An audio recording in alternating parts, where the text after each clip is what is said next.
Hello mga kapuso! Ako si Marco Masa, ang Wonder Brother ng Antipolo City. Hello mga kapuso! I'm Eliza Borromeo, ang determinadong dilag ng Cavite. For me, sa kapuso, pinakangin ka-close ko si Clifford. Si Clifford, honestly, kilala ko na po siya before going in. But I never thought na may lalalim pa yung kumbaga brotherhood namin kasi si Clifford sobrang solid talaga niyang kaibigan.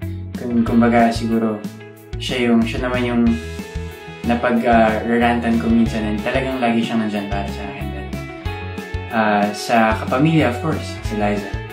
And for Liza, nakilala ko lang siya inside.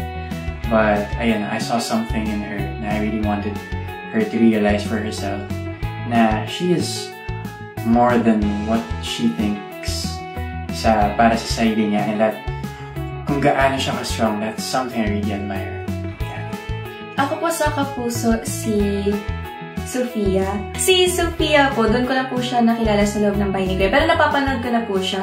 And si Sofia po, sobrang puti po talaga ng puso niya. As in, mahal na mahal ko po si Sofia. And then sa kapamilya po si Carmel. Doon ko lang din po siya nakaklose sa loob po ng bahay ni Kuya since day 0 po. As in, yung kick-off po, doon lang po talaga.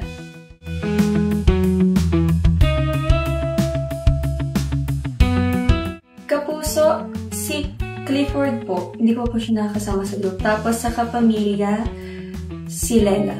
Kasi si Lela po, like, sobrang smart din po talaga ni Lela and physically active po siya. So, halos sa lahat po may natutulong po talaga si Lela. Lalo na po sa mga ideas. Ganon din po si Clifford. Sobrang talino po talaga ni Clifford. For me, sa kapamilya, same with Eliza, honestly, sinabi ko nga po yan sa kanya inside. Gusto ko mga grupo si Lela. Dahil yan, she's very smart. Pati si Joaquin, isa lang po, no? Si Joaquin, gusto ko rin siya makagrupo. Well, I mean, pares man sila. And sa kapuso naman, siguro I'll give to na lang din si Ashley at saka si Caprice. Sa rin gusto kong makagrupo na hindi ko pa nakagrupo.